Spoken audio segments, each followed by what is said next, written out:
মজুরির সমান বোনাসের দাবিতে পোশাক শ্রমিকদের বিক্ষোভ। ঢাকা পোস্ট, 10 জানুয়ারি।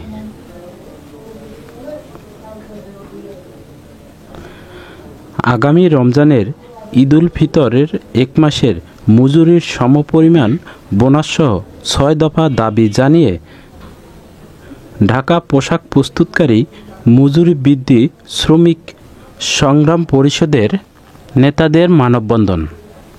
শুক্রবার 10 জানুয়ারি জাতীয় প্রেস ক্লাবের সামনে এক শ্রমিক সমাবেশের থেকে এ দাবি জানানো হয়। সমাবেশের বক্তারা বলেন, প্রতিটি জিনিসের দাম বেড়েই চলেছে, কিন্তু আমাদের মজুরি বাড়ছে না। আগের মজুরি দিতে বর্তমানে বাজারের শ্রমিকদের পক্ষে বেঁচে থাকা সম্ভব নয়।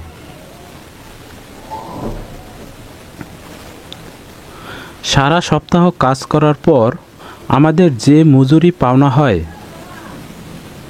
মালিকরা তার আংশিক পরিশোধ করে, বাকি টাকা তাদের কাছে থেকে যায়। ওই মজুরি দিয়ে আমাদের জীবন চলে না।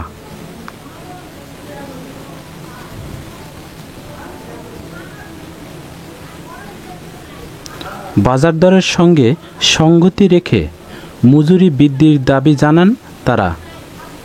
বক্তারা আরও বলেন, পরিবার নিয়ে দুবেলা দুমুঠো ডাল ভাত খেয়ে বেঁচে থাকার জন্য 14 থেকে 16 ঘন্টা কাজ করতে হয় শ্রমিকদের, কিন্তু মালিকরা শ্রম আইন অনুযায়ী অতিরিক্ত কাজের দ্বিগুণ মজুরি দিচ্ছে না। মালিকরা গায়ের জোরে শ্রম আইনের তোয়াক্কা না করে প্রতিষ্ঠান পরিচালনা করছেন।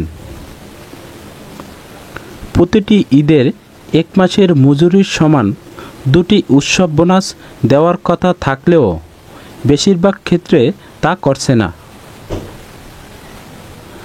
আবার শ্রম আইন অনুযায়ী প্রতি মাসের 7 তারিখের মধ্যে মজুরি দেওয়ার কথা থাকলেও তা দেওয়া হচ্ছে না। 6 দফা দাবিসমূহ বাজার দরের সঙ্গে সঙ্গতি রেখে